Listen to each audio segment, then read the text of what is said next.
So, Beena, thanks so much for joining us today. I mean, I'm really excited, and you and I have known each other just for about a year, I think, and I'm very excited about the work you're doing and its similarity, or I say alignment, with what we're doing at our company, Unbeatable.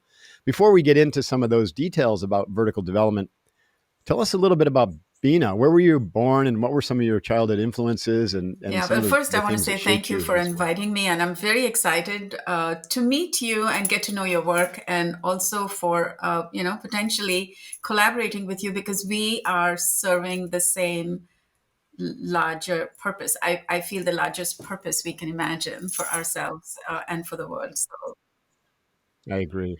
Yeah. And the timing is so important. I want to talk about your vision for the yeah, future, as we get into this, but it couldn't yeah, be more of yeah, an yeah. So, urgent thank mission, you. in my opinion. Yeah. Yeah, about me, I was So, raised in India. I grew up in the south of India. My parents came from different parts of India. So, in some ways, I was always an outsider. I grew up in the south, but my father was from the north. And then when we would go to the north, I was seen as a South Indian. And I'm saying this because I think that was an important experience for me to learn what it means to stand on the outside and not be completely absorbed in the hmm, homogeneity of the culture that I was raised in. And I think that's a deep source of a growth for me, a reference point. I came to the U.S. yeah. Yeah, Can I pause? I like to kind of like drill into some of these things. And so of I'll try course. not to Yeah. interrupt you, but I do want to press pause a few times here. I have an Indian fellow in my doctorate program, and of course, in programs these days, diversity and inclusion and bias and race disparities and equality are like really, really brought to the surface, whereas probably maybe 10 years ago they weren't so much.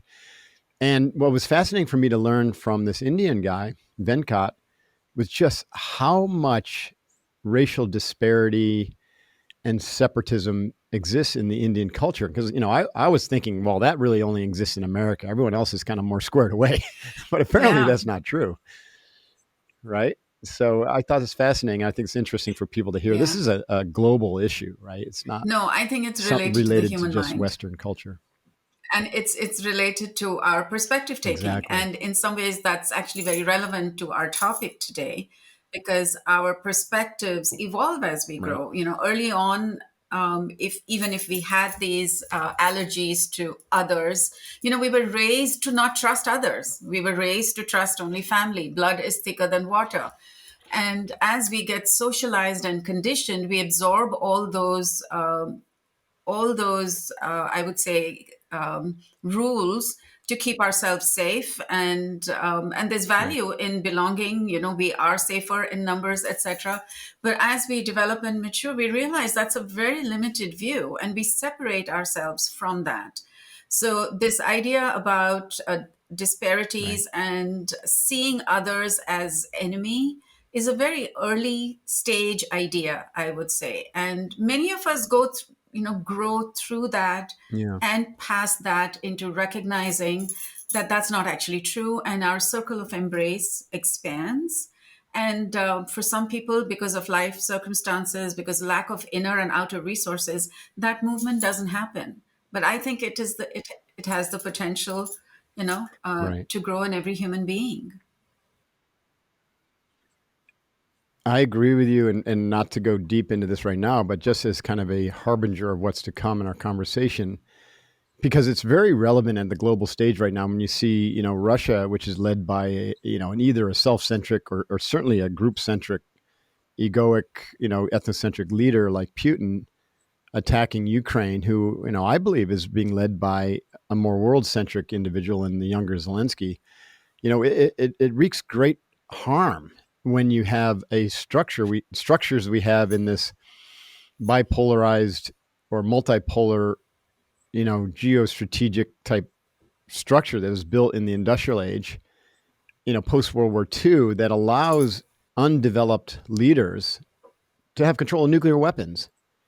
You know what I mean? And I just want to pin that because it's something that I think has to change in order for us to survive as a species. And I want to come back to that because it's not an insignificant number of people in this world who are at that self-centric or group-centric. It's Yeah, I would significant, say right? that it is. And It is. It can be catastrophic when you have somebody who doesn't have a more mature perspective about inclusion, about seeing the whole world as one, and right. is more territorial. Hmm. When that is compounded with power, and when that's compounded with Right. weapons that can destroy the earth, it's a disastrous, catastrophic Hmm. situation. And I would just, since you've Right. already introduced some terms, we'll come back to those later. But I would just say that it's a little more complex than identifying Putin as just at one stage. We are all complex. He may have access to later stages, but it's a Right. compounding of complex factors then that maybe evoke, one way of holding what needs to be done, or, just holding the goal or the vision he has. And Right. It becomes like a center of gravity for certain types of acting in the world or being triggered or, like you said, he might be a certain way as a father that's much more evolved. But on the global stage, he's acting out of a very early interestingly, I just stage of heard, model, I I would saw a say. clip recently of an interview of him maybe 20 years ago, and he was asked by the interviewer, what is his vision for his daughters? How does he want them to grow up? And he said, I want them to grow up as good Russians. So that actually comes from a particular worldview, a particular Interesting. stage of development, which is the group centric stage, is that there is a definition of who we are, who a good That's right. Russian is, who Russians are. And he wanted them to grow up as good Russians, not as world citizens. So you can already see there's that boundary that Right. defines his identity, Right. if you will. Well, right. And then that's pretty narrow. And the Chinese CCP has that kind of a similar kind of energy around this narrow perspective of we are this way, and yet it's our right to impose this way on Yeah, others it's or on the horrendously global complex order. in the And in so the this is political kind of what's leading to this conflict. stage. It's just horrendously complex. There's so many factors. Yeah. Yeah. Right. I would love to, this is something I'd love to come back to when we talk about vision for the future. But, wouldn't it be nice if we can get to a place in time where there's a prerequisite to ascend to these leadership posts? And that prerequisite is that you have to be at a post conventional, construct aware or even self actualizing stage of development that is inclusive of all, but, um, also is um, inclusive of all, but Yeah, also I think inclusive of all that's, I mean, perspectives. just, And yeah, there's the probably a better level way of of saying that. perspective you can take is critical in critical positions, of power Yeah. and influence. Right. And I think we're coming to a place where the global population will demand that as they start to understand its criticality. But back to Beena. Sorry Yeah, for no, taking that little that's, sideshow. So your experiences in India helped you understand that it doesn't feel yeah, good it to gave be an me outsider when distance. you're the outsider. Yeah, And it gave me how did that distance, spur you and growth? Your growth. it allowed me to choose who I wanted to be, not just be determined by what was expected of me. So that was a big step. And then early on, I started learning about, Hmm. thinking skills, because my daughter was born and I wanted to take her to a school, and I've wanted to find the best school, and I found that all the schools were just stuffing, children with information, and they were not actually allowing the mind to be open. And I got really interested in how we develop children. So I studied Maria Montessori and Joseph Campbell and Rudolf Steiner and J. Krishnamurti. Really got interested in Hmm. education, and then got interested in education of an adult. It started with, Mm. my holding myself as instrument. So I started learning and teaching thinking skills, how to improve the way I think and question and interpret, and my, how can I be more creative. So I did that for a few years and realized that those were all skills related to thinking. And even with my learning and teaching, I had taken some poor decisions. So I realized that there was much more to Mm-hmm. taking good life decisions. So I got more interested in the interiority Mm-hmm. of, emotions and our conditioning and context. So I studied, I started studying psychotherapy, but ended up working in an organization doing organizational development and leadership development. But this thing about the Okay. cognitive and the Mm-hmm. emotional, that tension finally got integrated within me. And then I also realized through my work that I was teaching and training, but what I was really looking for was learning. How are people actually learning and applying? So I got interested in Mm-hmm. learning, and Mm-hmm. I, studied and started designing learning interventions in an organization. And then I realized just that was also not enough, because the organization had to learn in order to meet its strategic vision and strategic direction. So then I got interested in learning in the context of strategic change. So I got trained in large scale change management. Mm-hmm. So I did that for several years. That's a challenging area, by the way. I understand, most Yes. change initiatives fail, so people are very resistant to change, and they have kind of Yeah. an immunity to change. And I think that there's actually a book by that title by a That's famous Robert change agent Keegan's out of work. Harvard. Yes. I don't know if it's Yeah. Cotter or Well, Keegan. Yeah, and Keegan. Yeah. so even that resistance to change can be interpreted as positive for the whole system, because through that resistance there's wisdom, and the whole system can move and learn as well. In the last 20 years, Mm-hmm. I've been focusing more on deep individual development, because changing a system I felt required me to understand myself and individuals deeper. And I was fascinated by integral theory. I came upon Ken Wilber's work.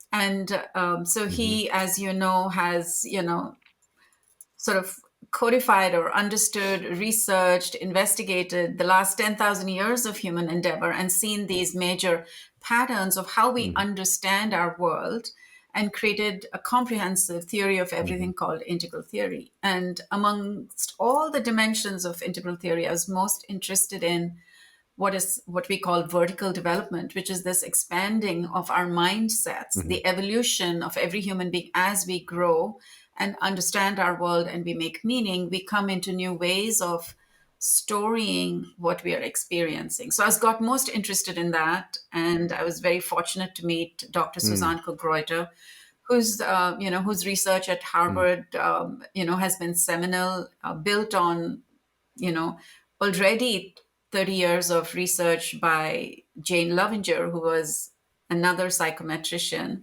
Suzanne built on Jane Lovinger's work and developed the theory and framework and the measurement of how human beings grow and mature. Until then, until I would say 30, 40 years ago, when you just arrived, when you're an adult, you're 21 and you're an adult, and that's it. But we now know, we Right. even knew then, that our growth and learning continues to grow, continues to evolve over time. But now we have scientific measurement, as well as a theory that is empirically based on that research, that codifies what that means. So it's very exciting that we have that accessible today. Yeah, I love that. I ran into Ken's work around 2000 when I was enrolled at USD in a leadership doctorate program, and it was fascinating because I saw the immediate value in the developmental stage model, which you just described, but also how it related to what he calls the four quadrants, or collapsing it to the big three. And that's what you just said about why change is difficult, is related to that. Because if you just try to change the it structures, but you don't try to address the I and the we, the individual interior of the individual and the team, then change efforts Yeah, really yeah, tend to fail, because it's ultimately it's all about the individuals executing the change within the structures that are implemented. So I thought that that was brilliant, but I remember USD literally firing one of the professors who wanted to bring integral theory into the program. And shortly thereafter, I got sent to Iraq, and I had a lot of thought about that, and I decided to end my reign there at USD, and I was well into like 50 some odd credits into the program, but I was like, I don't think I'm Mm. aligned with this Yeah, university. that's It was fascinating, you know. But Wilbur had a big influence. We've had him on this show a while ago, on me, and I think it's this whole model, his whole model, has really greatly no, influenced that's my work as wonderful. well. That's why I love Um, what you're doing is bringing the depth of all levels of development and the integral model along with cutting edge technologies to address every dimension. right, right. So let's get into. So you met Susan Kirkgorder's work, but then you actually started Yeah. working with her. And then you started a company called Vertical Development Academy, and she's now aligned with you to bring her assessment work, what they call a map, into your clients. So tell us about that kind of relationship and how that evolved, and Yeah, it's and been where a it's going. blessing and a privilege, to work with Suzanne. So I asked her to be my mentor, and she agreed, which was amazing. And so we started working in Nice. 2005. So she trained me in the framework and teaching the framework, and I began to integrate everything that I had learned, because this is a comprehensive meta framework that can be Hmm. used to interpret any school of thought, any perspective sort of. So my work, I had already been working with polarity thinking. We'll talk a little bit about that. I had already been working with that Hmm. lens, if you will. And so, having worked with Suzanne, I was able to integrate more explicitly how polarities show up in this framework of vertical Hmm. development. And I found it endlessly fascinating, just the work in the framework. And I think it was hugely impactful for my own growth and development. So I was I was more clearly able to see how I was growing, and that informed the work. And I realized that Hmm. the assessment is this core scientific mirror that can tell me and can tell us, where we are in our ability to make sense of the world, at what stage of development we are. And so I realized that in order to understand it even deeper, I would have to learn how to actually score the assessment. So I got trained by Suzanne in how to score the assessment. I see the assessment as it reveals the anatomy of development. It just shows you how language reflects development, how we express our meaning making, how we express what we see in the world through language, and how that reveals what we are aware Hmm. of, what we are not aware of, what are the hidden beliefs and assumptions that we hold. And then by challenging that, we can open our Hmm. perspectives up. Now, life will challenge us. That's how we grow anyway, and we can be more aware of that developmental process with an understanding of this framework and the Hmm. assessment. So I got trained as a scorer, and then I learned from her how to train other scorers. And then in 2013, we had been working as partners, and Suzanne said, look, now you can just do this on your own. I see you as a peer. You can teach, and you can, deliver the assessments. And I took 6 months to think about what I wanted to do. I knew that this work was going to be central in my life, but I was balking at the idea of starting an enterprise because I had this fear that I'll get sucked into it, and then I won't have any time, and I won't have any time for myself or my life. And that changed when one morning after 6 months, I just woke up, with these 5 words: "This is mine to do." It just felt like I was doing it Mm. anyway, and Hmm. I could trust myself to keep the boundaries. So I went to Suzanne and told her I want to create this academy, the center, where this work could grow, and we would train more coaches, certify them, make a network, and really hold and anchor the integrity and the ethic of this work, and maintain Mm. the scientific rigor. And so Suzanne, listened to Right. me, didn't say anything. And in the end, she said, yeah, I'd like to be a part of that, which was the best thing, that I could have heard, because we were better together. We are better together. And so Suzanne and I then started Right. collaborating in this partnership in this company. And she's been She's been Yeah, I love that. very That's great. intimately involved with my development, with the development of the work. And then in the last 3 years, it's she's more in her writing mode and a retirement mode. So in the last 3 years, I have taken on full leadership of the enterprise, if you will. She continues to be a research director, continues to be a guide. And it's very exciting to see the interest in this work. And personally, I feel that even my own understanding is deepening, and I'm able to expand both the theory and the application in terms of the Right. assessment as well as the coaching considerably, because we are learning so much, we're learning so much about the framework. We're learning so much about how people are impacted by the assessment. We're learning so much about how individuals Hmm. grow by, in the last 4 years, Right. we've done 2,000 assessments, which means 2,000 debriefs. It's a Right. privilege to get that kind of deep window into the interior of a person and begin to see the universal application as well. Yeah. There's Yeah. so many questions I have, and I love that description. And people are saying, "Well, that's really cool, but what is it?" But before we get into what is vertical development and what are the, what's the stage model that Susan Cook-Reuter, kind of evolved and that you were working with, and probably will continue to evolve because it's a living Hmm. Hmm. model, right? It's not just like I say with mine. It's not stuck in brick and mortar, or else it would Yeah, I outlive love that. itself, right? It's a living model, so as consciousness evolves, so must our understanding of it and the language you use. So that kind of my first question. I was listening to Brene Brown's new book, and she literally just said the same thing, that the language we use will either limit us or, Yes, help yeah. us expand. And I've said that just like you understand that people who get into the work of self evolution, they have to radically examine and deconstruct the Hmm. language that they were used, because language is how we make meaning. It's sense making. So new language can lead to new perspectives and new sense Absolutely. making. Yeah. I think this is great, and I really want to come back to language again and talking about polarities, because I think that just the discussion alone can be psychoactive, and people can be like, "Oh, wow, interesting."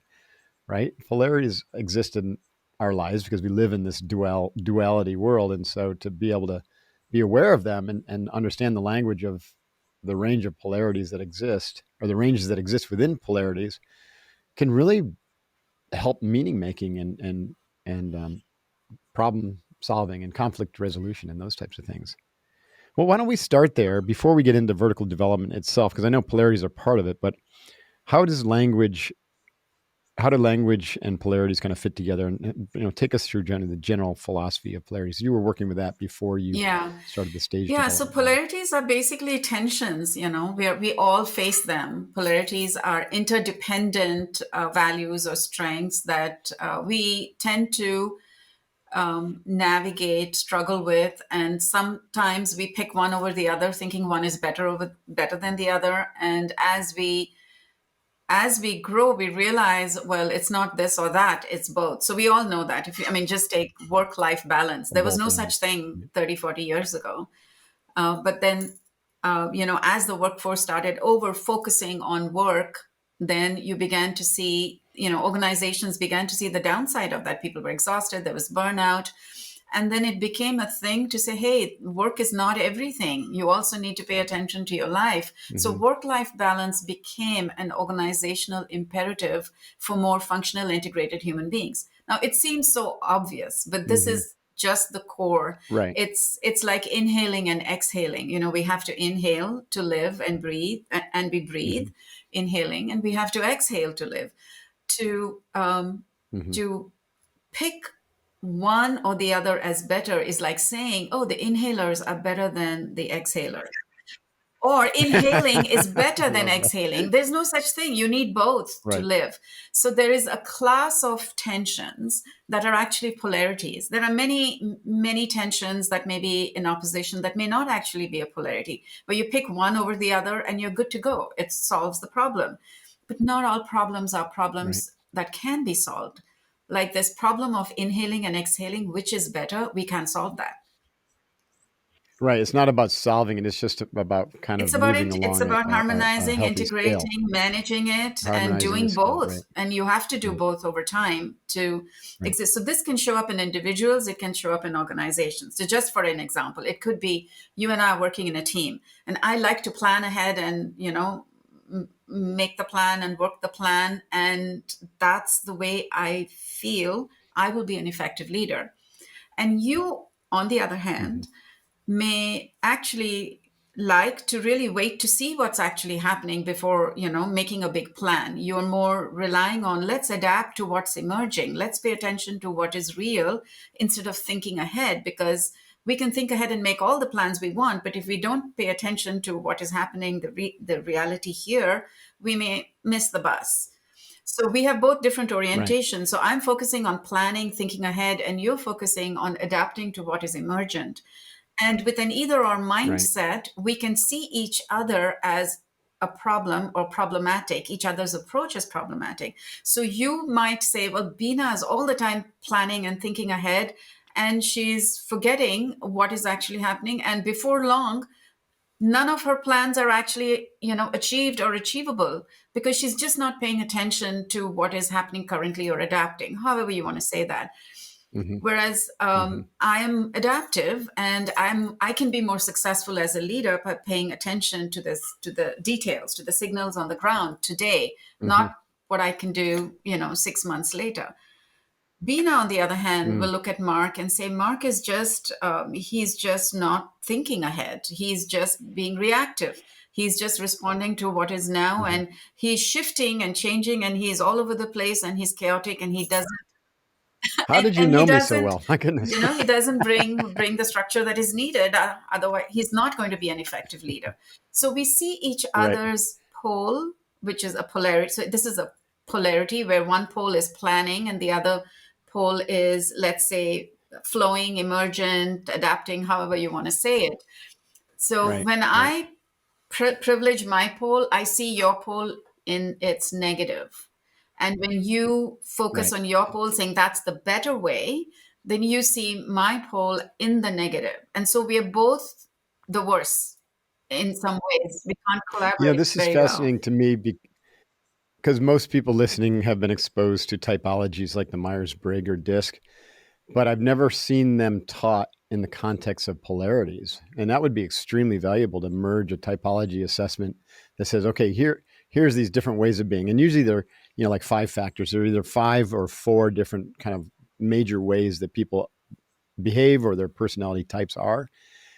But then, so you say, okay, I am this way. Great, that's helpful. And Beam is that way. And so, just understand. But to understand that these things can be seen in polarities, and to have a team bring out the best of the team is to understand how these polarities work and how each typology might have a distinct polarity in another Absolutely, typology, absolutely. right? And the Where thing is, all typologies are resting on underlying polarities. It's just that some are called up that's and right. then they are fixed. And what typologies don't teach you is how to manage polarities. They teach you how to work with that Right. typology. So it can be a Right. limiting Exactly. framework. So you could do the MBTI, That's you right. can know that I'm an INTF and you are an ESTJ, and we can work with that. But when we're actually working, I don't see that you're emphasizing emergence, I'm emphasizing planning, this is a polarity. I can't see that because I'm only trained to see those 4 polarities in the MBTI, which have 16 versions, and Right. some people will take it to 84. But it's still a constraining framework. It should be a liberating structure so that it allows you to see polarities, but it doesn't. So even if you look at the Enneagram, if you look at type 8, type 7, they all preference and privilege some poles.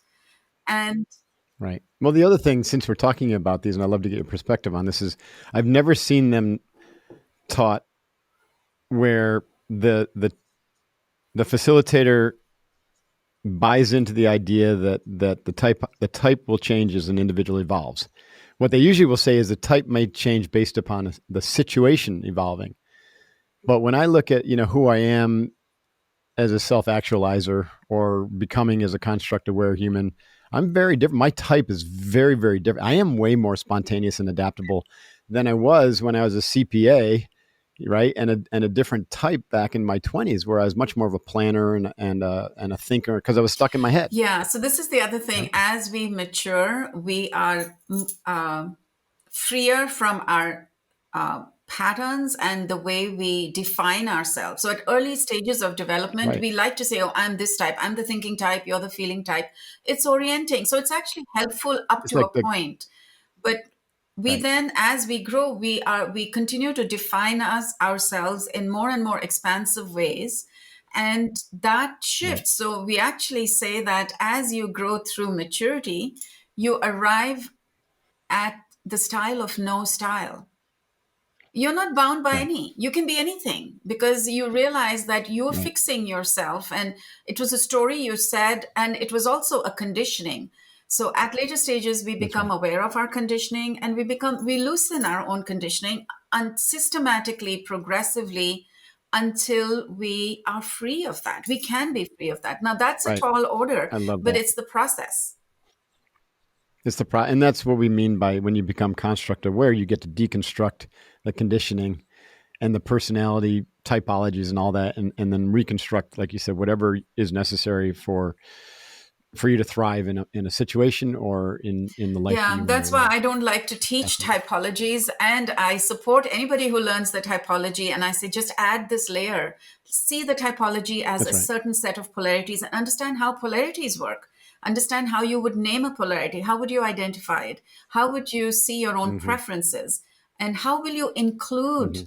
what you exclude because you don't think that that's a good way of being a leader? So, how can I, Beena, include your adaptability? How can I include your being emergent along with planning so that I am way better than if I were to just plan and then reject this other part? So, what polarities do is Right. helps us see what we exclude.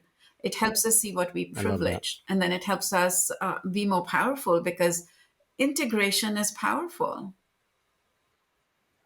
Yeah, I think there's a lot of people out there who love the idea of being growth mindset because they want to be included in that idea, but then they fully believe that, I am an ENFJ, or I am a, dominant driver in the disc profile. And so what they're really saying is I'm a fixed Exactly. mindset person who believes they're a Exactly. growth mindset, but they're not. You're not growth Yeah. in all And I might areas. make a distinction between fixed mindset and fixing identity. Yeah. Yes. Okay, please. Yeah, I think you're right.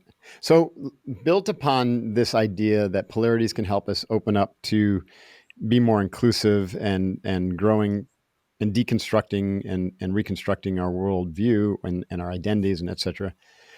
That leads us to this idea of vertical development versus horizontal development. And most of training, leadership development in the past has been horizontal, which is the accrual of new skills that help you be more effective or efficient, like communication strategies, strategic planning, values mapping, etc. And we've all done that. Every listener has been through that. It didn't change who you were as a person. So how would you describe vertical development in opposition to what, the traditional horizontal development Yeah. looks like? And so I want to even start by noticing that this is a polarity, vertical and horizontal development is True a that. polarity, right? Well, it's almost like an intersection. It's not so much of a polarity, Well, but I the guess you thing could is, you say, yeah. need both. Just You need doing both, right? horizontal development is not enough. So, what is horizontal development like? More knowledge, more information, more skills, more credentials, more certificates, and you know more and more and Right. more. But it doesn't fundamentally change any assumptions you have about yourself. It doesn't Right. fundamentally change any beliefs you have about how the world works. Right. Got it. Vertical development, on the other hand, involves uh, recognizing that you have certain beliefs and you're invested and identified by certain assumptions, and then these get challenged over time because of life experiences, and you realized, oh heck, I thought I had it, but I was all wrong. So let's say you start a new partnership, Mm-hmm. you hire somebody, and you have an idea about how they're going to work, and you're trusting, you see their skill set, and you hire them, and then 3 months later, it's not working. So what is this telling you? So now you begin to question, what did I miss? What did I not see? What does this person bring? Does he or she fit into my context? is our visions aligned? You begin to question all these assumptions, and that's huge learning. That's very different from horizontal development. You learn Right. about your own assumptions, and then you are the wiser. So next time when you're hiring somebody, now you do a deeper investigation. Then now Right. you have a more qualified process. You don't say, yeah, I'm going to hire you, pay you this much. Then now you'll say, well, let's test this for 6 months and see how it's going. That's a big leap in development, because now you recognize that you can't predict everything. You don't know, you can't see everything, and you want to wait to see how it's actually going to work out.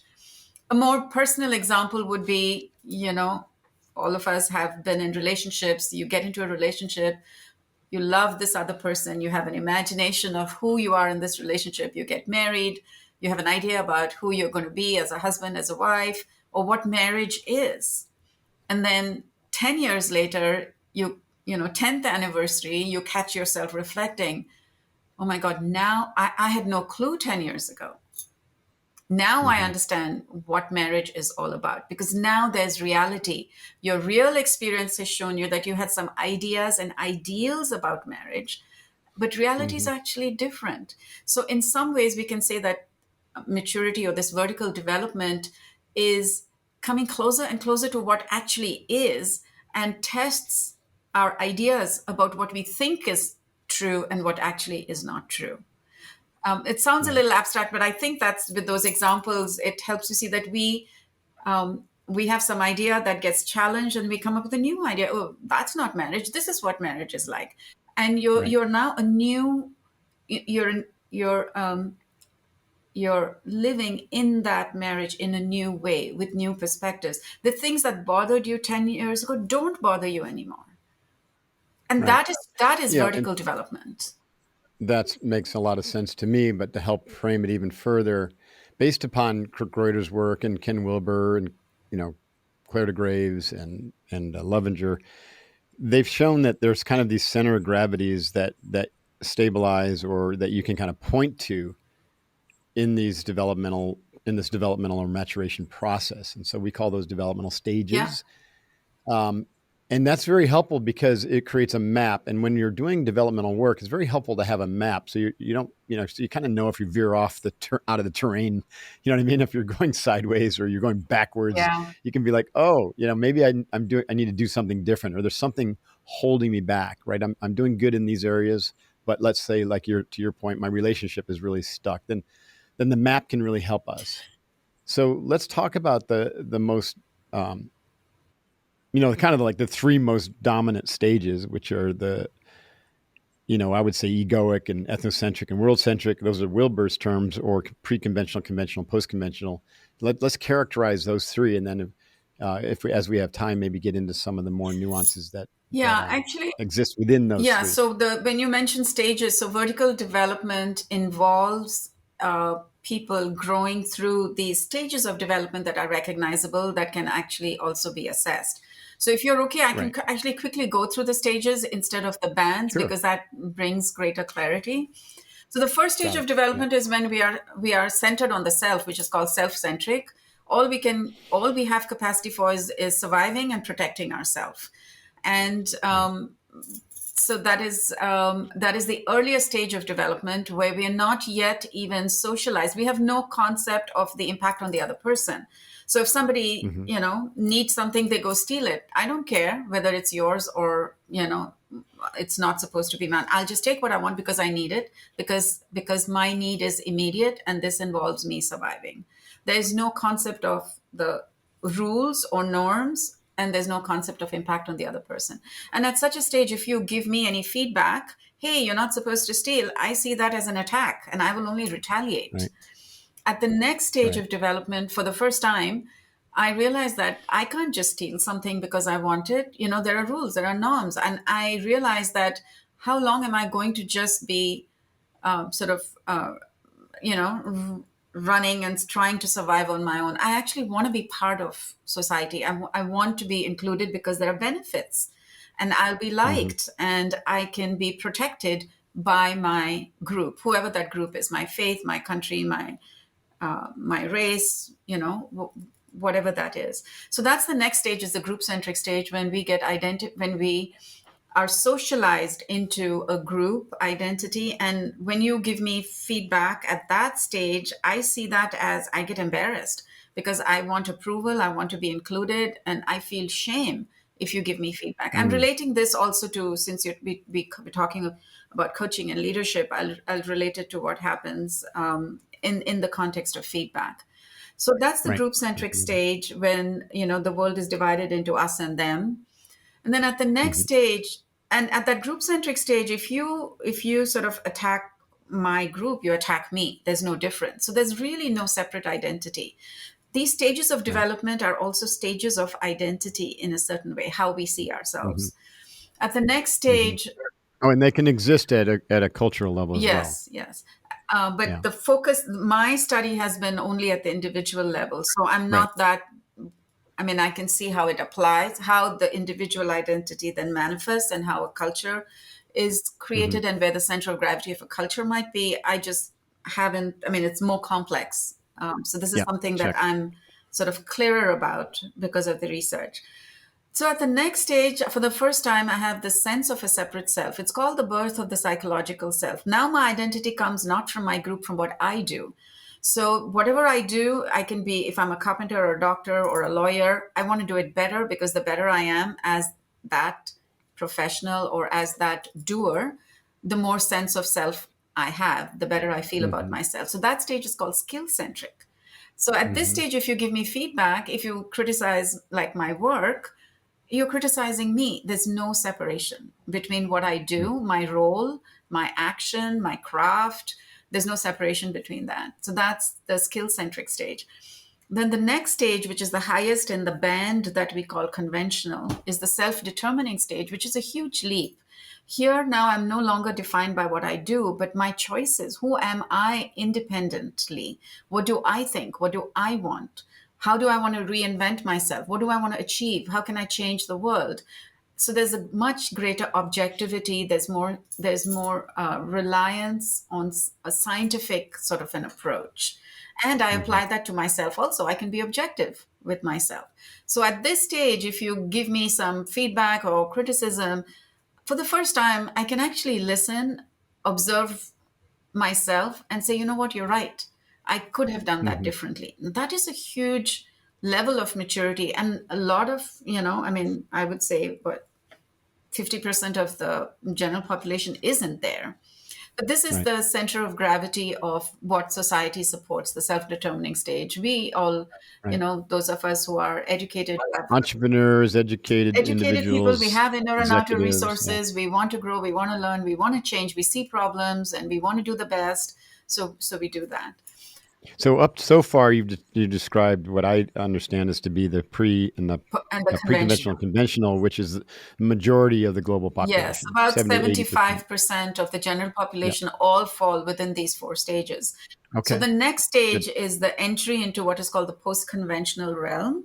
And this is where, for the first time, I realized that I can question what I think and believe. Like in the previous stage, I am very clear about what I want, what I choose, my criteria. And if you have a different opinion, I'm willing to listen. I can be objective, but in my mind, I'm going to do what I feel is right.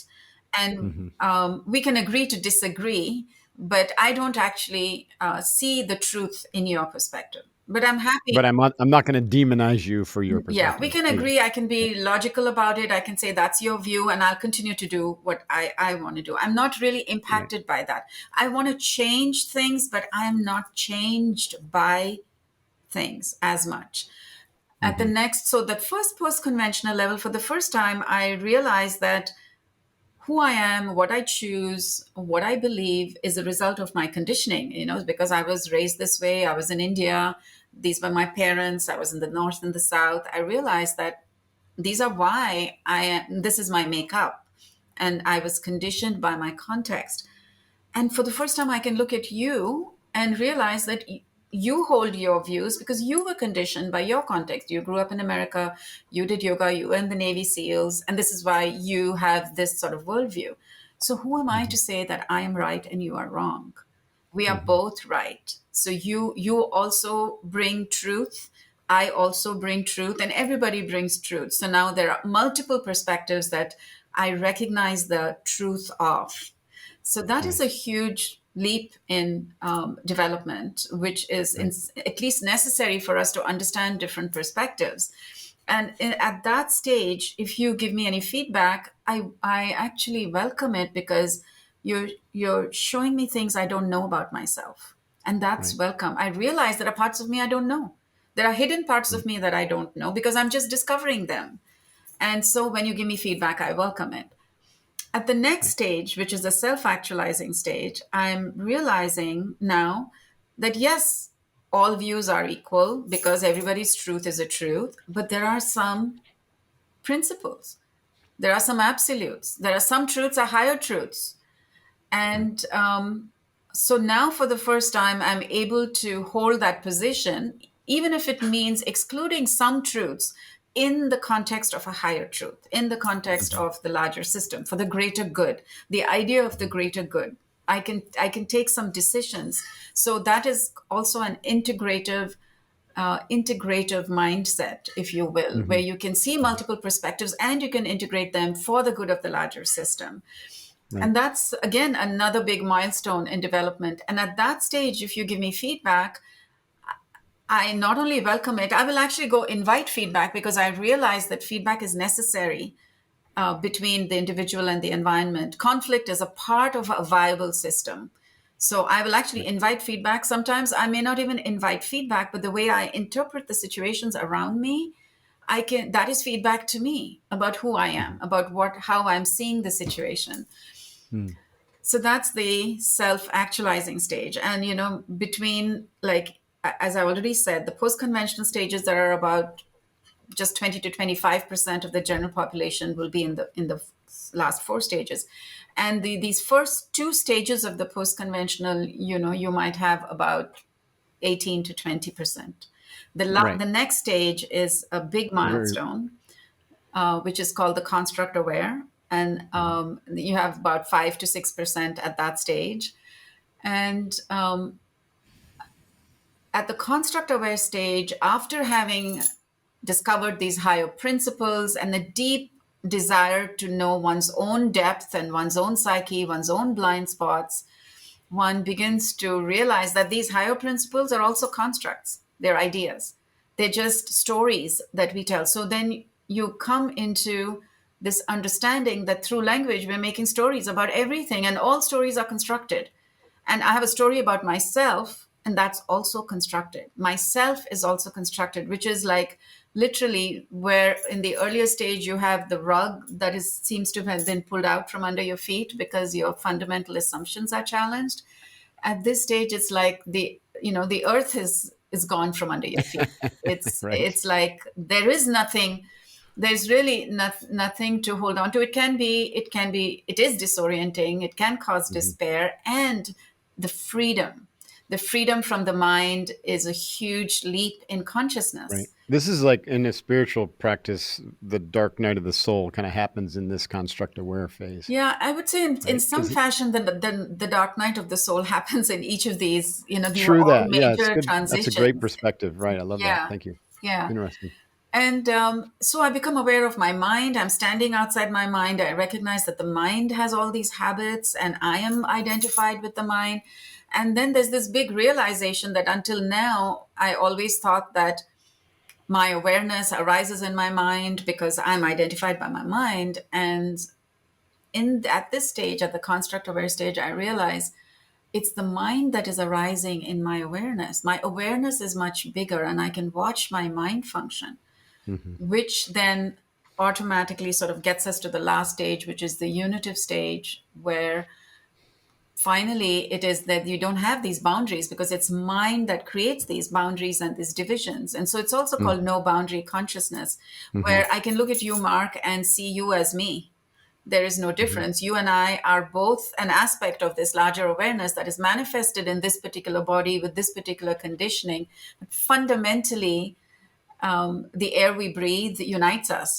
This whole cosmos unites us, and Right. everything is simultaneous. There's no separation. So there's so many things one could say about this, but what I want to call out is the unitive stage describes in psychological development what the wisdom traditions describe I was of. just going to say that. That's the beauty of this, right? It's Yeah. traditionally been the realm of the Eastern spiritual and wisdom traditions to talk And about unitive, consciousness, and now we have a model that can map it for psycho emotional development to go yeah, beyond the psycho emotional stage of development, which is fascinating and it's very exactly. And I valuable. feel that, and I feel what this model also teaches us is that there is a systematic progression Right. of expanding perspectives that if we can commit to, and we stay with this lens, continue to absorb us, it should get us there, because it's a systematic deconstruction that happens through learning and growth, and Mm. life evolves us. But what happens, because we talked a little bit about the spiritual traditions, can you imagine a spiritual tradition that has these insights but is teaching somebody at the group centric stage that this is what it Yeah. means to be free of the mind, where they don't have the capacity to even see their mind, they don't even have the capacity to separate from the mind. Right. So it's not that helpful in some situations where the the seeker doesn't yet have the capacity to absorb what the spiritual traditions are teaching us. And therefore, I feel that this ego development process, this vertical development process, is preparing us Right. to, I 100% agree. to It's better like, able to absorb. And I mentioned the word ego, so I want to be very clear about that, because this model of vertical development is based on ego development theory. And mhm. ego is a very big word. We use it loosely. We complain about others having egos. We talk about, check, we don't, I don't have an ego, or I check my Yeah. ego out at the I door. prefer the term identity or personality, which Right. is It's really what I'm talking about. though, because the theory is based in the concept of the ego, I want to describe what it means in this theory. And what it means is that the ego is just that part of ourselves that is trying to explain Right. what is happening, and then it tells a story. So it's that meaning making part of ourselves. And then that takes away the problem of the connotations of the word ego that are very loose, that come from popular psychology and even from spirituality. Mhm. You have to kill the ego. In this framework, you can't kill the ego. It's the ego that's evolving and trying to make sense, and is making more and more expanded sense of self until it dissolves, because it doesn't have that boundary. Right. So that's an important piece, I feel, conceptually, to keep in mind. I think going back to language. I think the more evolved an individual becomes, the more their language becomes much looser, um, much simpler, much more Yeah. use of silence, to contrast the sound. Until ultimately, at the unitive stage, you hear language like there's no words that can really describe this, and that kind of lines up with the spiritual tradition. It's like Yeah. everything that's here as a description is a construct of the mind. It's not the real. It's not the reality of pure awareness or pure consciousness or God or whatever you want to call that. It's just a description or a pointer to And that. And my ultimately, description is as equally valid as your description, as long as we're at the yeah, same stage. So exactly. Exactly. it's And fascinating, ultimately, that reality is mysterious and unknowable. right? And even that's a descriptor. Yeah. I Yeah. love it. I wish we had more time. Maybe we'll have to go do this again sometime and talk more about some of the development. How do we actually, develop some of these stages or move beyond a stage and understand where we're at? And I know that's really the work of the assessment, but I think, Well, it's just also the talking work of about it can coaching. also be helpful, right?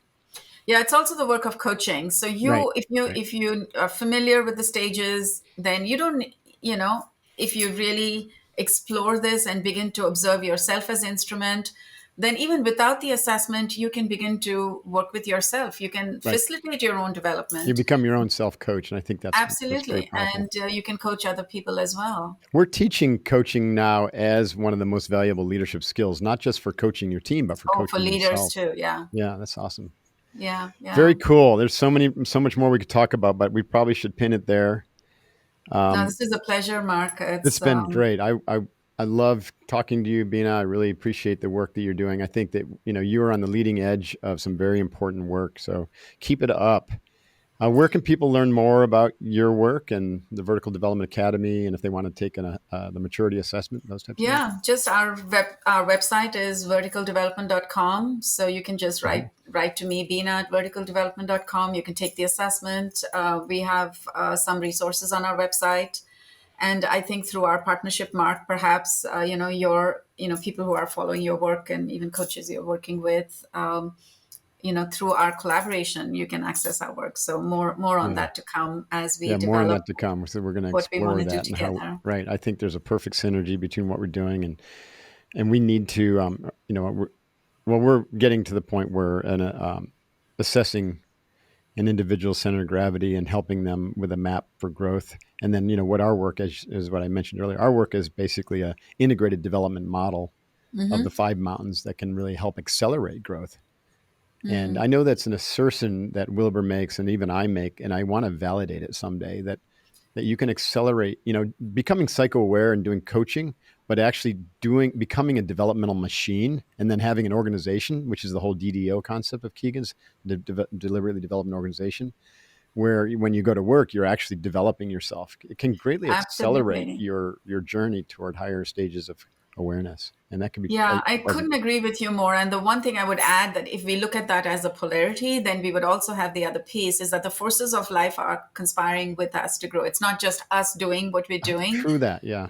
We are not just the doers. Yeah, no, that's a And good point. Nisargadatta, did I say that? yes, Nisargadatta Maharaj yes, talks about how even the striving is an obstacle, right? And so yes, ultimately, awareness is seeking itself, and that's what my beloved Zajin teacher just passed away, Dr. Dan Brown from Harvard, who was the one who interpreted or translated a lot of the Tibetan texts and brought them around the pointing out way.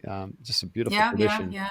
He passed away just last week. But anyways, I he used to know. say that awareness is seeking itself through itself. Yeah. And ultimately, another thing that I read from Maharaj, which thank you by the way for referring the book to me. It's a brilliant book. I am that. But mind is centered in the body, consciousness is centered in the mind. And most people believe in the West, back to that, that conventionality that the the mind essentially is created by the complexity and the construct of the brain, and there's nothing beyond that because it can't be measured. Today with today's technology, but the spiritual traditions say no, there is something beyond that. It's just pure awareness, and that Yeah. exists And independent. It awareness. exists independent of mind, but mind can find it, and once it finds it, and then you let go of the structures of the mind, it doesn't turn you into a zombie. It actually allows you to have that spontaneity of pure awareness. And that's what I'm Yeah, trying to I might teach in even. exponential mindset. The speed of pure awareness is infinite fast versus the Yeah. speed of thinking with your brain is like moving like a snail in comparison. Yeah, I agree with that. And I might even say it's not even that you need your mind to find that awareness because that we are that awareness. We are a manifestation of that largest reality. True, but It's without the right now mind and bubbling body, in me. you'd be experiencing it in a different Of way. course. Of course. You're the vehicle, Right, right? you're the Yeah. vehicle in So this absolutely. realm. Fascinating Yeah. And stuff, Beena. Wow. I want to come back. I want to talk more about that unitive stage okay, when we let's come do back this again. because I think a lot of people are intrigued with it.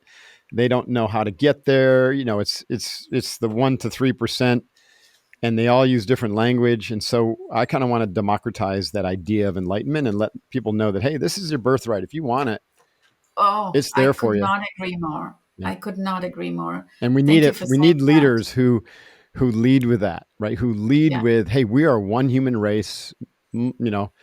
We can exist in the cosmos because the cosmos is within us in Yes. harmony, Exactly. right? And when we Yes. have, a center of gravity of people or a tipping point of individuals who are at that unitive or even construct aware stage, probably more construct aware to be fair, then suddenly the earth will just radically change just because you're going to have millions of people acting and leading with that inclusiveness, which includes Mother Earth and our actions. And you were starting to see it at the leading edge of social entrepreneurism and some of our younger leaders who are naturally.